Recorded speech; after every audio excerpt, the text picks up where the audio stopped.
bukan aku. Di mana aku sebenarnya? Bayangkan, kamu terbangun di dunia lain dalam tubuh seorang putri yang kamu tahu akan dibunuh oleh tunangannya sendiri, sang putra mahkota. Untuk bertahan hidup, kamu merancang rencana gila, menikahi pria paling berbahaya dan ditakuti di seluruh kerajaan, Pangeran Jenderal KL. Namun saat kau mendekatinya, kau justru menemukan bahwa novel sejarah yang kau baca adalah kebohongan besar. Pahlawanmu adalah penjahatnya dan monstermu adalah pahlawan sejatinya.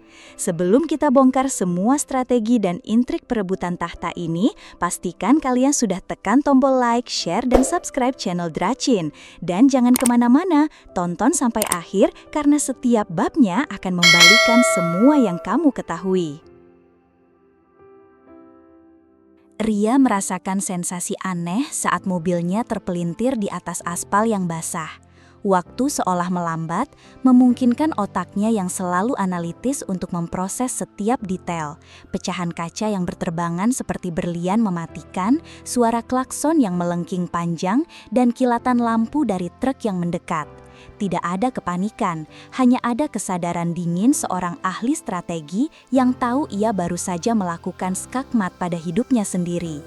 Kegelapan yang menelannya terasa seperti sebuah akhir yang logis. Namun, alih-alih keheningan abadi, ia justru mendengar suara-suara. Bisikan cemas, gemerisik kain sutra, dan aroma samar dari bunga lili dan obat-obatan herbal. Ia membuka matanya dengan susah payah. Langit-langit di atasnya bukanlah langit-langit rumah sakit yang steril, melainkan sebuah kanopi megah yang terbuat dari kayu berukir dengan tirai sutra berwarna gading. Tangannya yang terasa begitu asing dan ramping terbaring di atas selimut brokat yang lembut. Kepalanya terasa pusing, dipenuhi oleh gema ingatan yang bukan miliknya. Ingatan tentang pelajaran menari, seni merangkai bunga, dan senyum seorang pria tampan berambut pirang. Putra mahkota Adrian, tunangannya. Saat itulah rasa ngeri yang sebenarnya menghantamnya. Ria mengenal nama itu, ia mengenal dunia ini. Beberapa bulan yang lalu, karena bosan, ia membaca sebuah novel sejarah populer yang diberikan oleh asistennya. Sebuah kisah tentang kerajaan Ethelred.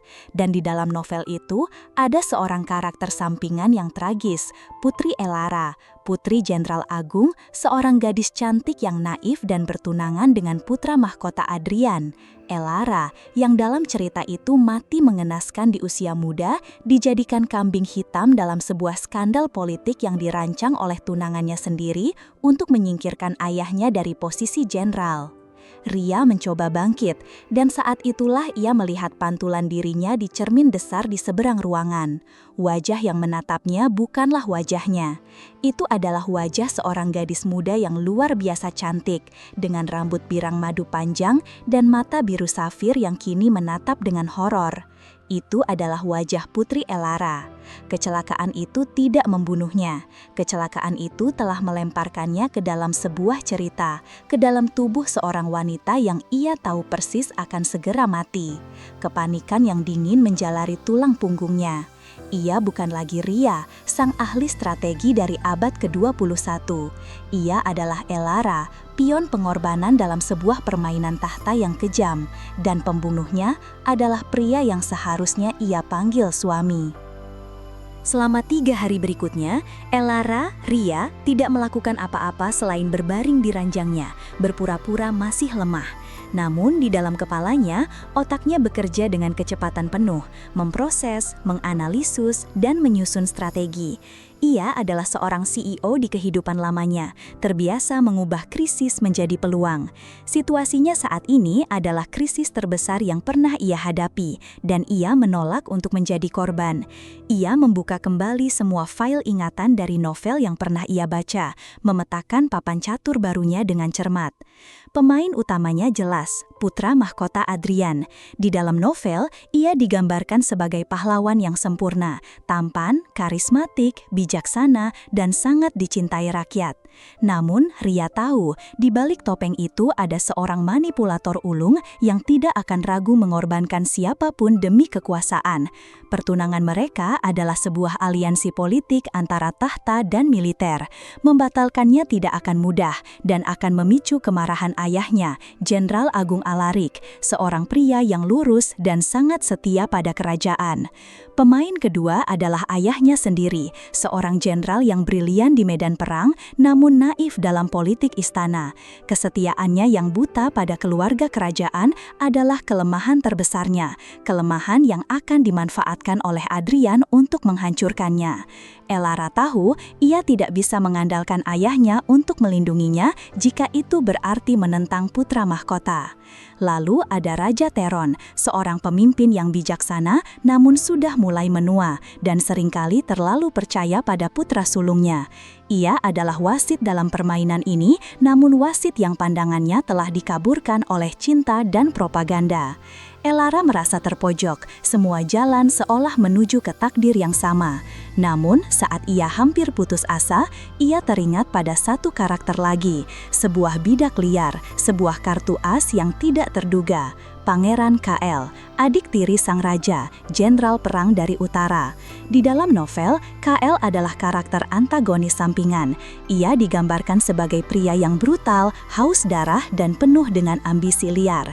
Ia dijuluki anjing gila dari utara karena kekejamannya di medan perang dan sikapnya yang dingin dan tidak peduli pada etiket istana. Ia membenci semua bangsawan, terutama para wanita yang ia anggap licik dan lemah.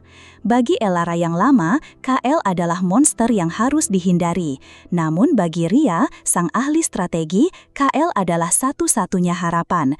KL memiliki kekuatan militer yang independen dan tidak terikat oleh politik ibu kota.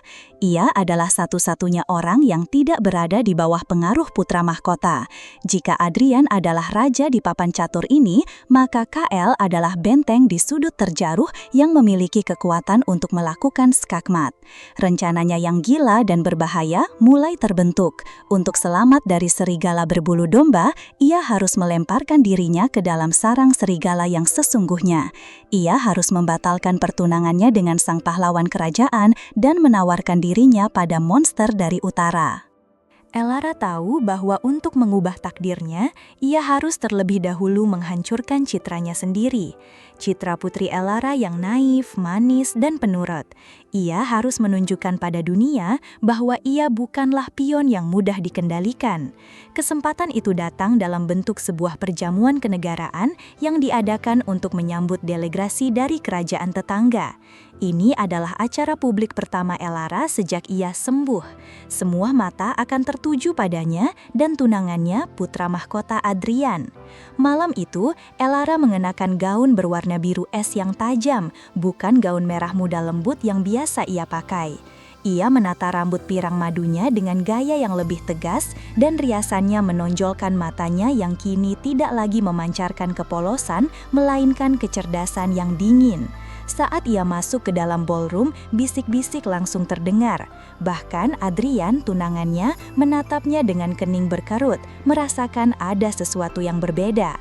Di tengah perjamuan, saat para menteri sedang membahas tentang perjanjian dagang baru, Adrian, dengan pesonanya yang biasa, memberikan pendapat yang terdengar bijaksana tentang pentingnya subsidi untuk para pedagang lokal. Semua orang mengangguk setuju. Itu adalah jawaban yang aman dan populer. Saat itulah Elara memainkan kartu pertamanya. Dengan segala hormat yang mulia, kata Elara, suaranya terdengar jelas dan mantap di tengah keheningan. Subsidi adalah solusi jangka pendek yang akan membebani kas negara. Itu seperti memberikan ikan, bukan kail. Mengapa kita tidak berinvestasi pada infrastruktur pelabuhan dan menyederhanakan birokrasi pajak ekspor? Itu akan menciptakan ekosistem perdagangan yang berkelanjutan dan menguntungkan kerajaan dalam jangka panjang. Seluruh ruangan menjadi senyap. Para menteri menatapnya dengan mulut ternganga. Wanita bangsawan tidak seharusnya berbicara tentang ekonomi, apalagi menentang pendapat putra mahkota. Wajah Adrian yang tadinya tersenyum kini mengeras. Ia menatap Elara dengan tatapan dingin yang belum pernah Elara lihat sebelumnya. Namun, di seberang ruangan, di sudut yang lebih gelap, ada sepasang mata lain yang menatapnya. Pangeran KL yang biasanya tidak pernah peduli pada acara-acara seperti ini untuk pertama kalinya mengangkat kepalanya dari piala anggurnya. Ia menatap keponakannya yang tiba-tiba berubah menjadi ahli strategi dengan tatapan yang tajam dan penuh analisis. Ia tidak tahu apa permainan yang sedang dimainkan oleh gadis ini, namun ia harus mengakui permainan itu tiba-tiba menjadi jauh lebih menarik. Langkah pertama Elara telah berhasil. Ia telah mengguncang papan catur itu. Tindakan Elara di perjamuan menjadi buah bibir di seluruh istana. Beberapa memujinya karena keberaniannya, namun sebagian besar menganggapnya tidak sopan dan lancang. Putra mahkota Adrian menghindarinya, jelas marah karena telah dipermalukan di depan umum. Namun Elara tidak peduli.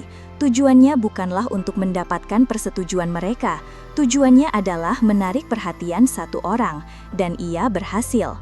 Beberapa hari kemudian, saat ia sedang berjalan di taman istana, sebuah suara yang dalam dan dingin menghentikannya. Putri Elara. Elara berbalik. Pangeran KL berdiri di sana, menjulang tinggi dengan seragam militernya yang gelap. Auranya yang mengintimidasi terasa seperti hawa dingin dari utara.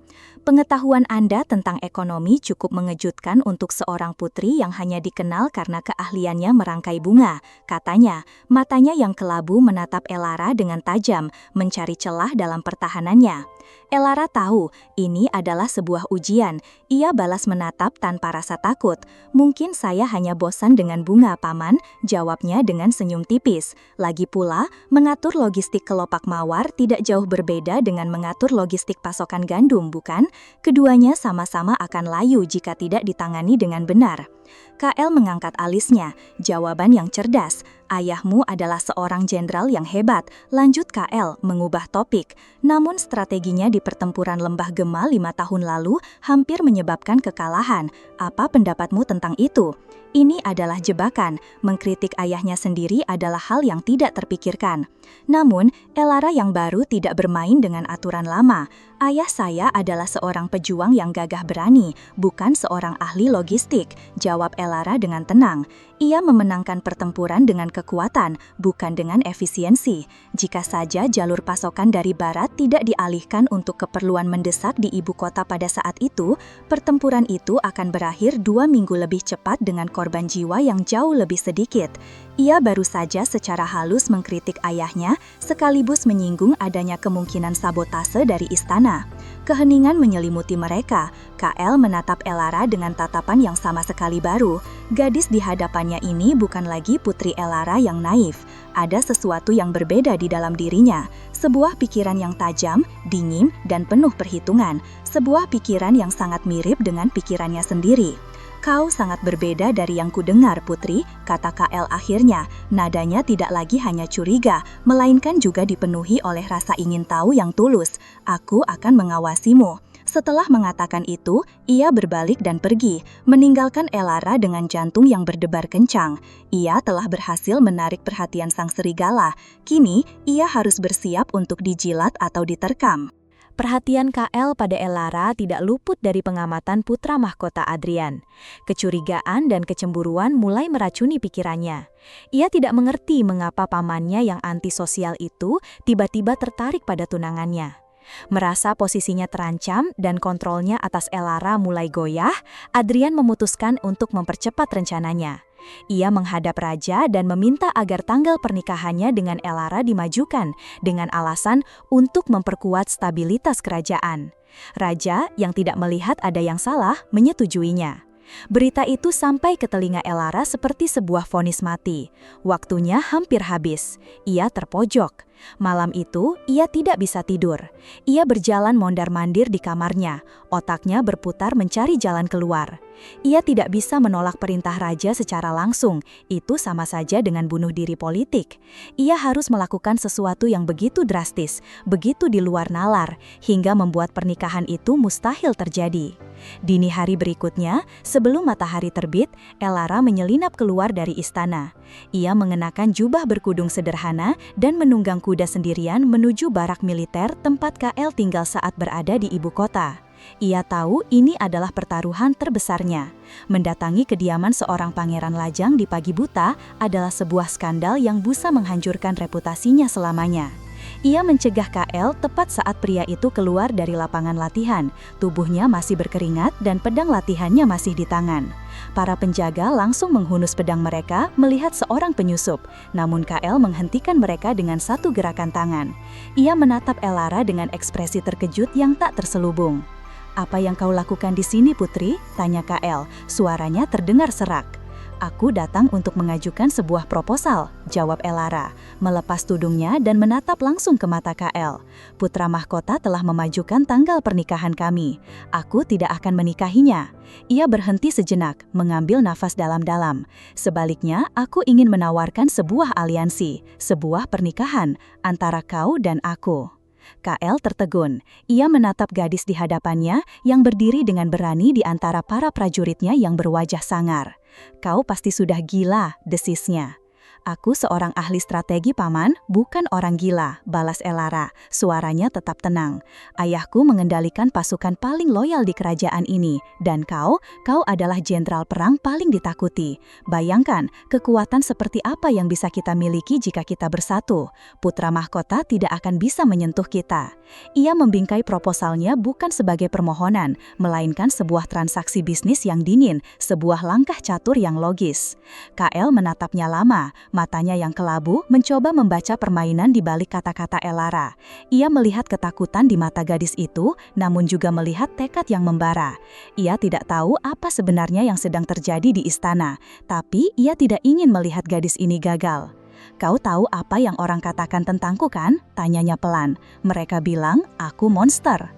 "Aku tidak peduli pada dongeng," jawab Elara. "Aku hanya peduli pada siapa yang akan menang di akhir permainan." Undangan KL untuk bernegosiasi di wilayahnya datang lebih cepat dari yang Elara duga. Perjalanan ke utara adalah sebuah pengalaman yang membuka mata. Udaranya dingin dan tajam, dan pemandangannya liar dan tak tertaklukkan. Sangat berbeda dari taman-taman istana yang terawat. Benteng KL bukanlah sebuah istana yang megah, melainkan sebuah benteng batu yang kokoh dan efisien. Dibangun untuk perang, bukan untuk pesta. Elara mengira ia akan disambut dengan permusuhan. Sebaliknya, ia melihat sebuah wilayah yang tertata rapi. Rakyatnya tidak terlihat ketakutan, justru sangat menghormati pangeran mereka. Mereka bekerja keras dan hasil panen mereka melimpah. Ini bukanlah sarang monster seperti yang digambarkan dalam novel. Ini adalah sebuah kerajaan kecil yang berfungsi dengan sangat baik. Negosiasi mereka berlangsung selama beberapa hari. KL tidak banyak bicara tentang pernikahan. Ia justru membawa Elara berkeliling, menunjukkan padanya barak militernya, lumbung pangannya, dan bahkan sebuah sekolah kecil yang ia bangun untuk anak-anak prajuritnya. Setiap hari Elara melihat sisi lain dari KL, pria yang dingin dan tegas, namun juga sangat adil dan peduli pada rakyatnya dengan caranya sendiri. Kebenaran terakhir terungkap di malam ketiga. Saat mereka sedang makan malam di ruang kerja KL yang sederhana, seorang pengintai masuk dengan tergesa-gesa, membawa seorang pria yang tertangkap. Pria itu adalah salah satu pedagang yang sering memasok barang ke benteng. Namun, di sakunya terdapat sebuah surat dengan segel rahasia putra mahkota. Di hadapan Elara, KL menginterogasi mata-mata itu. Ia tidak menggunakan kekerasan. Ia menggunakan logika yang dingin dan tekanan psikologis yang mematikan. Dalam waktu singkat, pria itu mengaku. Ia dikirim oleh Adrian untuk mencari tahu kekuatan militer KL dan mencari cara untuk meracuni pasokan air di benteng. Setelah mata-mata itu dibawa pergi, KL menatap Elara. "Sekarang kau lihat," katanya pelan. "Inilah wajah asli dari tunanganmu yang sempurna itu. Dia tidak hanya mengincar tahta, dia bersedia membunuh ribuan orang tak berdosa untuk mendapatkannya." Ia kemudian menjelaskan segalanya. Tentang bagaimana ia sudah lama mencurigai Adrian. Tentang bagaimana ia sengaja membangun reputasi sebagai anjing gila agar Adrian meremehkannya dan tidak melihatnya sebagai ancaman. Tentang bagaimana ia adalah pelindung rahasia yang ditugaskan oleh raja sendiri untuk mengawasi putranya. "Novel yang kau baca itu," kata KL sambil menuangkan anggur untuk Elara, "itu bukan sejarah.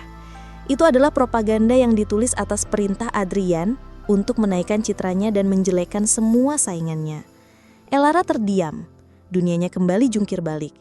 Jadi selama ini, ia melarikan diri dari pahlawan palsu dan mencoba berlindung pada monster yang ternyata adalah pahlawan sejatinya. Seluruh strateginya dibangun di atas fondasi yang salah. Namun anehnya, ia justru berakhir di pihak yang benar. Kembali ke ibu kota sebagai sekutu rahasia KL, Elara merasakan beban yang sedikit lebih ringan, namun juga sebuah tanggung jawab yang lebih besar.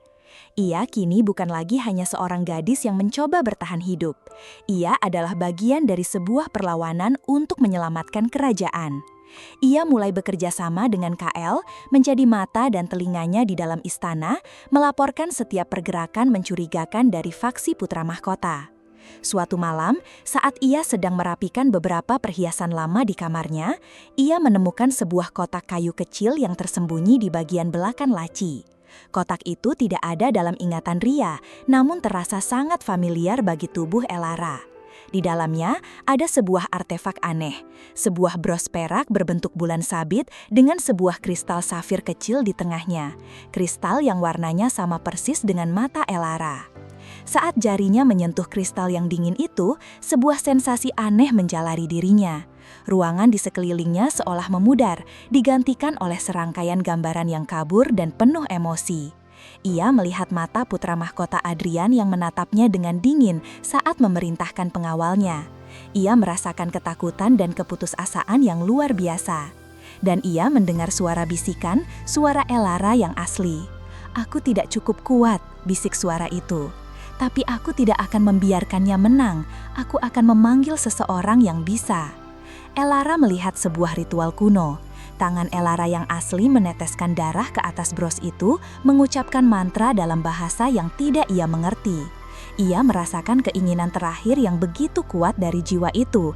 Keinginan untuk melindungi ayahnya, melindungi rajanya, dan menghancurkan pengkhianatan Adrian. Lalu, ia merasakan sensasi terlempar, seolah jiwa Elara yang asli melepaskan dirinya, memberikan ruang bagi jiwa baru untuk masuk. Saat Ria kembali tersadar, ia sudah terduduk di lantai kamarnya, bros itu tergenggam erat di tangannya. Air mata mengalir di pipinya, namun itu bukan air matanya sendiri. Itu adalah sisa-sisa kesedihan dari jiwa yang telah memberinya kesempatan ini. Kini ia mengerti segalanya. Kedatangannya ke dunia ini bukanlah sebuah kecelakaan. Itu adalah sebuah panggilan, sebuah pengorbanan. Ia tidak hanya merasuki sebuah tubuh, ia telah menerima sebuah wasiat. Misi untuk menyelamatkan kerajaan ini kini terasa jauh lebih personal. Ia berhutang pada gadis yang telah memberinya kehidupan kedua, dan ia bersumpah ia tidak akan mengecewakannya. Dengan tujuan yang kini diperkuat oleh wasiat Elara yang asli, permainan catur Elara dan KL menjadi semakin tajam dan terfokus. Mereka tidak lagi hanya bertahan, mereka mulai menyerang.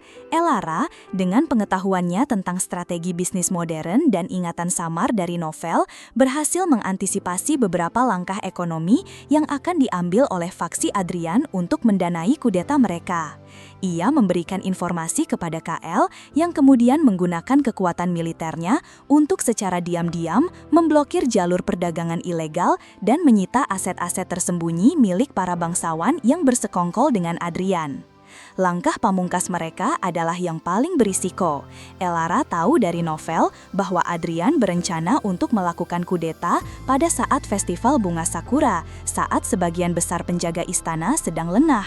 Ia juga tahu bahwa Adrian akan menggunakan sebuah terowongan rahasia di bawah istana untuk menyelundupkan pasukannya. Bekerja sama dengan KL dan Jenderal Alaric, ayahnya, yang kini telah diyakinkan oleh bukti-bukti yang tak terbantahkan, mereka menyiapkan sebuah jebakan yang sempurna. Pada malam festival, saat istana dipenuhi oleh musik dan tawa, pasukan Adrian mulai bergerak melalui terowongan. Namun, alih-alih menemukan jalan keluar yang kosong, mereka justru disambut oleh pasukan elit KL yang telah menunggu dalam keheningan. Pertempuran singkat itu berakhir bahkan sebelum dimulai. Di saat yang sama, di aula utama istana, di hadapan raja dan seluruh dewan bangsawan, Elara dan ayahnya mempresentasikan semua bukti pengkhianatan Adrian. Dari surat-surat rahasia, kesaksian para pedagang ilegal, hingga pengakuan dari mata-mata yang berhasil mereka tangkap. Puncaknya adalah saat pintu aula terbuka dan KL masuk, melemparkan pedang komandan pasukan kudeta ke kaki sang raja.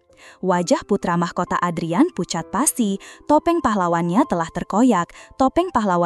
terkoyak, menunjukkan wajah asli seorang pengkhianat yang serakah. Permainannya telah berakhir, skakmat. Beberapa minggu kemudian, setelah semua kekacauan mereda dan Adrian diasingkan, Elara berdiri di balkon istana bersama KL, menatap ibu kota yang kini damai. Jadi, kata KL dengan senyum tipis yang jarang ia tunjukkan, "Apa langkah strategismu selanjutnya, Tuan Putri?" Elara menatapnya, matanya yang biru kini tidak lagi dingin, melainkan penuh dengan kehangatan. "Aku tidak tahu," jawabnya jujur. "Untuk pertama kalinya, aku tidak punya rencana. Aku hanya ingin melihat apa yang akan terjadi selanjutnya." Ia mengulurkan tangannya.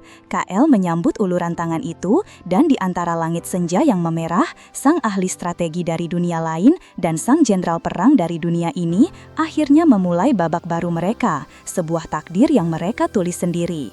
Dan begitulah akhir dari sebuah permainan catur takdir, di mana seorang ahli strategi dari dunia lain tidak hanya berhasil mengubah nasibnya, tetapi juga nasib seluruh kerajaan.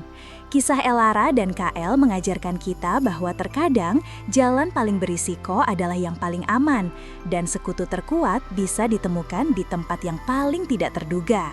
Mereka membuktikan bahwa pahlawan sejati tidak selalu terlihat sempurna, dan cinta bisa tumbuh dari aliansi yang paling logis sekalipun. Terima kasih banyak sudah mengikuti setiap langkah strategi yang menegangkan ini dari awal hingga akhir. Menurut kalian, momen mana yang paling mengejutkan? Saat Elara menentang putra mahkota, atau saat ia menyadari novel yang ia baca adalah kebohongan? Tulis pendapat kalian di kolom komentar ya. Jangan lupa tinggalkan jejak dengan menekan tombol like jika kalian suka dengan akhir ceritanya. Dan pastinya subscribe channel Dracin agar tidak ketinggalan kisah-kisah tak terduga lainnya. Sampai jumpa di cerita selanjutnya.